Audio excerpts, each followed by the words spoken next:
और वहीं देखिए लगातार ताबड़तोड़ एक्शन जारी है उत्तर प्रदेश में। यूपी पुलिस लगातार ऑपरेशन लगड़ा को अंजाम दे रही है और ताजा मामला आपको बता दें, अब यहां पर योगी सरकार ने एक आंकड़ा भी जारी कर दिया है।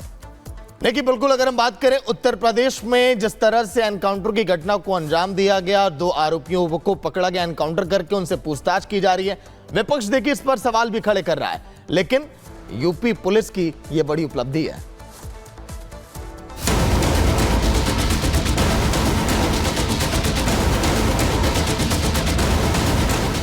यूपी में कानून व्यवस्था चुस्त है, अपराधी और माफिया पस्त हैं, महिलाएं सुरक्षित और व्यापारी भयमुक्त हैं।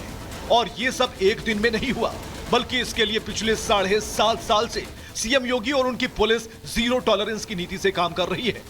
सत्ता संभालते ही सीएम योगी ने गुंडे माफियाओं को वार्निंग दी थी कि अपराधी अपराध से तौबा कर लें या प्रदेश छोड़ दें।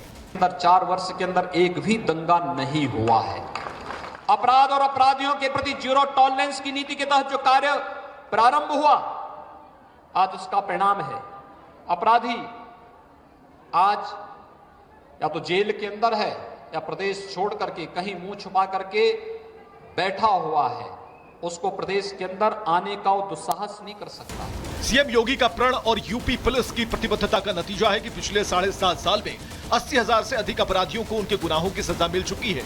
अपराधियों से हुई सीधी मुठभेड़ में यूपी पुलिस ने अब तक 210 बदमाशों को ढेर किया है। प्रदेश की बेटियों और महिलाओं की सुरक्षा को सीएम योगी ने प्राथमिकता दी है। मंचलों पर लगाम लगाने के लिए एंटी रोमियो स्क्वाड का गठन किया है। साथ ही 2 टूक शब्दों में समझा दिया कि बेटियों की अस्मत से खिलवाड़ करने वालों का इंतजार यमराज करते मिलेंगे। लोगों ने पहले कहा है कि कानून प्रत्येक नागरिक को सुरक्षा प्रदान करेगा, लेकिन राह चलती हुई किसी बेटी के साथ अगर किसी ने छेड़छाड़ करके उसकी सुरक्षा में सेंध लगाने का कार्य करे क्या, तो अगले चौराहे पर उस सोहदे का इंतजार यमराज कर रहा होगा। उसको फिर यमराज के यहां भेजते से कोई रोक नहीं पाएगा। महिलाओं के साथ हुए अपराध के खिलाफ एक्शन लेते हुए अगस्त 2024 तक 28,700 अपराधियों को सजा दिलाई जा चुकी है। इनमें केवल महिलाओं के खिलाफ लैंगिक बलात्कार, गंभीर अपराध समेत अन्य अपराध में 16,565 अपराधियों को सजा दिलाई गई। इन मामलों में 9 अपराधियों को मृत्युदंड, 1,720 को आजीवन कारावास, 4,443 को 10 साल से अधिक के कारावास और 10,393 को 10 साल से कम के कारावास की सजा दिलाई गई है। अभियोजन निदेशालय की तरफ से जारी आंकड़ों पर नजर डालें तो पिछले 7.5 साल में 81,196 से अधिक अपराधियों को कोर्ट में प्रभावी पैरवी के जरिए सजा दिलाई है। न्यायालय के जरिए 54 अपराधियों को मृत्युदंड, 3,125 अपराधियों को आजीवन कारावास, 9,076 अपराधियों को 10 साल से अधिक का कारावास और 16,941 अपराधियों को 10 साल से कम के कारावास की सजा दिलाई गई है। मासूम और नाबालिग बच्चियों को न्याय दिलाने में भी योगी सरकार ने मिसाल कायम कर दी है। पॉक्सो एक्ट के तहत अगस्त 24 तक 12,135 अपराधियों को उनके गुनाहों की सजा दिलाई गई। इनमें 44 अपराधियों को मृत्युदंड, 1,354 अपराधियों को आजीवन कारावास, 4,599 अपराधियों को 10 साल से अधिक के कारावास और 6,138 अपराधियों को 10 साल से कम के कारावास की सजा दिलाई गई है। एनकाउंटर को मुद्दा बनाकर सियासत करने वाले विपक्ष को अभियोजन निदेशालय के आंकड़े जरूर देखने चाहिए। योगी सरकार और उनकी पुलिस सिर्फ एनकाउंटर ही नहीं बल्कि कटघरे में खड़ा करके अपराधियों को सजा भी दिला रही है। Bureau report, Republic Bharat.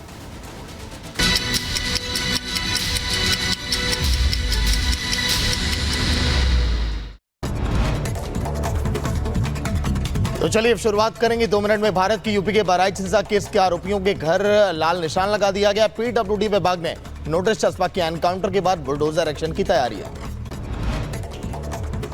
अतिक्रमणकारियों से 3 दिन के भीतर घर को खाली करने को निर्देश दिया गया। अतिक्रमण न हटाने पर बुलडोजर चलाकर कार्रवाई की जाएगी। देश की राजधानी दिल्ली में प्रदूषण इस समय बहुत ज्यादा। दिल्ली सरकार के अधिकारियों को ग्राउंड पर तैनात रहने के निर्देश दिए गए। एयर क्वालिटी इंडेक्स निचले स्तर पर पहुंचा। दिल्ली सरकार ने बुलाई हाई लेवल मीटिंग।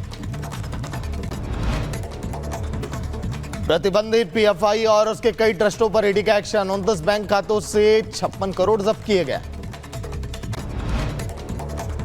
पीएफआई के 29 खातों में देश और विदेश से फंड आया। डमी फर्मों से फंड जारी किए गए। महाविकास आघाड़ी में उलझा सीटों का मामला, कांग्रेस के दिग्गज नेताओं के साथ सीट शेयरिंग पर होगी चर्चा। यूपी के सीएम योगी आदित्यनाथ ने आज बुलाई हाई लेवल मीटिंग, उपचुनाव को लेकर के बैठक में होगी चर्चा। मध्य प्रदेश में वक्फ बोर्ड का दावा, 47 सरकारी इमारतों पर किया दावा का वक्फ एक्ट में संशोधन और कोर्ट से मिलेगा इंसाफ।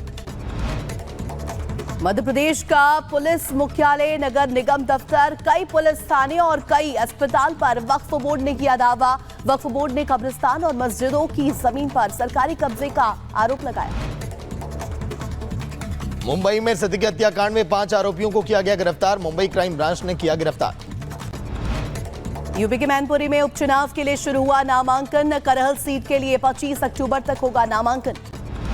बहराइच हिंसा का मामला लगातार तूल पकड़ता जा रहा है और लगातार एक्शन और सख्ती भी योगी सरकार की तरफ से, योगी की पुलिस की तरफ से बरती जा रही है। और अब यहां पर देखिए बुलडोजर एक्शन की तैयारी है।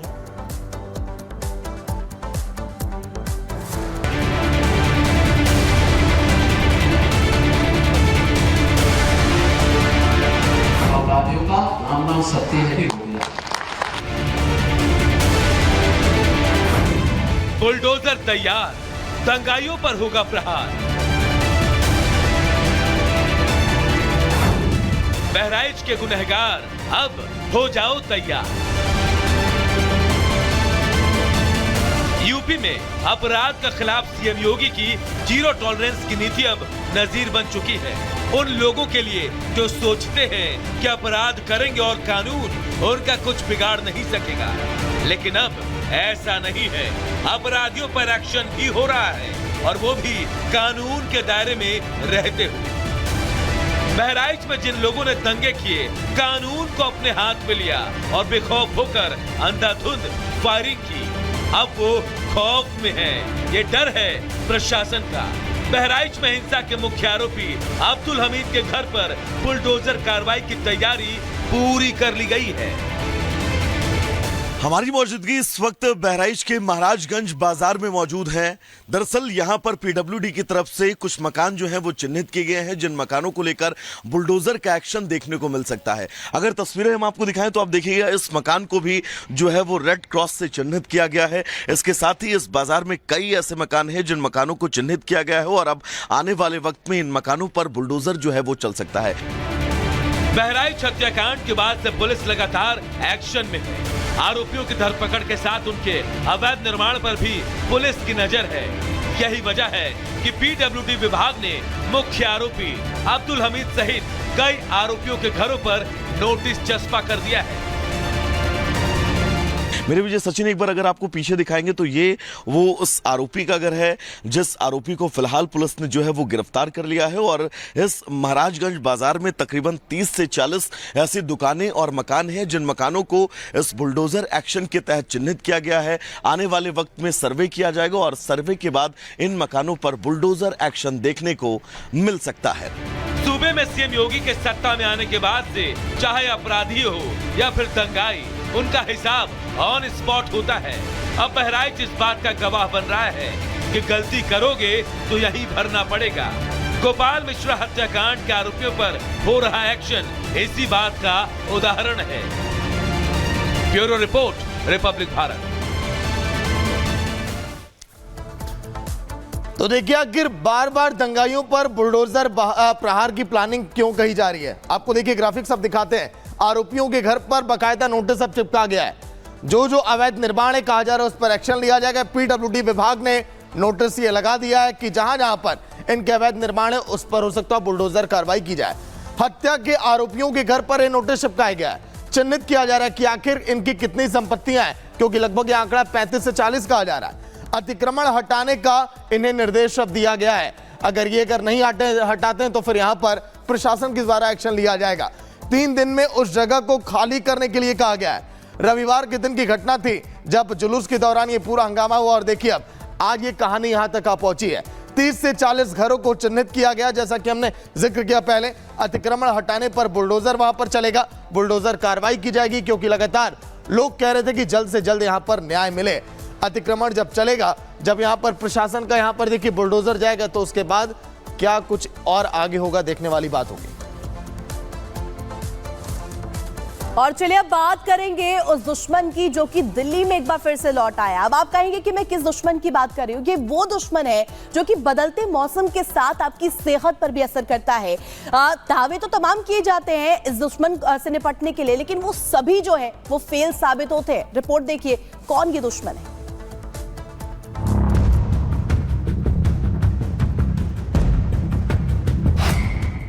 दिल्ली में बदली हवा, बढ़ रहा जहरीला धुआं, प्रदूषण पर सियासी शोर, आरोप प्रत्यारोप का दौर। दिल्ली की हवा में सर्दी के साथ ही एक धुंधली सी तस्वीर दिखने लगी है। यह धुंधलापन कोई कोहरा नहीं, बल्कि दिल्ली की हवा में बढ़ता प्रदूषण अब अपनी छाप